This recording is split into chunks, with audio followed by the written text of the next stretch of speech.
जय श्री कृष्ण दोस्तों। बैसाख महात्म का चौथा अध्याय। बैसाख महात्म के चौथा अध्याय में नारद जी कहते हैं कि बैसाख मास में शरीर में तेल लगाना, दिन में सोना, कांसे के बर्तन में भोजन करना, दोबारा भोजन करना, खाट पर सोना, घर में स्नान, ये सब कार्य वर्जित है। बैसाख मास में दोपहर के समय थके हुए ब्राह्मण के पैर दबाना सब व्रतों में उत्तम व्रत है। जो दोपहर में आए हुए थके ब्राह्मण को सुंदर आसन देकर उसके पैर दबाता है, वो सब बंधनों से मुक्त हो जाता है तथा गंगा आदि सब तीर्थों के स्नान का फल पाता है।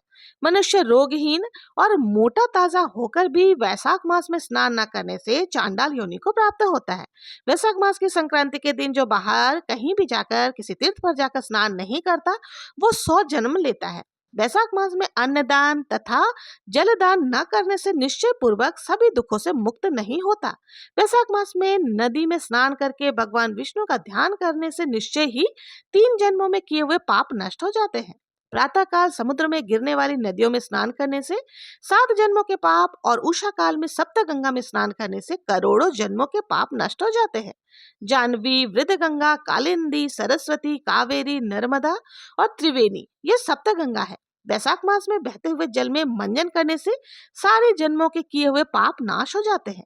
दूध से उत्तम दही और दही से उत्तम घी है। वैसे ही सब मासों में कार्तिक, कार्तिक से माघ और माघ से बैसाख मास उत्तम है। दरिद्री तथा पराधीन को जो भी थोड़ी वस्तु, जल, कंद, मूल, फल, गुड़, छाछ आदि मिल जाए वही दान करनी चाहिए।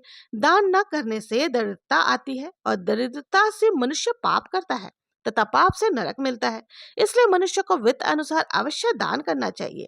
बैसाख मास के देवता विष्णु है, इस कारण इस मास में किया हुआ जप, दान, यज्ञ और तप अधिक फल देने वाले हैं। इस मंत्र से भगवान की प्रार्थना करें। हे भगवान, मैं वैशाख मास की संक्रांति में स्नान करने की कामना करता हूँ, कृपया आप इसको पूर्ण करें। तथा हे मधुसूदन, मैं स्नान करके आपको अर्घ्य देता हूँ, आप इसे ग्रहण करें। गंगा जी सब तीर्थ मेरे अर्घ्य को ग्रहण करके मुझ पर प्रसन्न हो। आप समदर्शी, पापियों पर भी कृपा करने वाले मेरे अर्घ्य को ग्रहण करें और यथोचित फल देवे।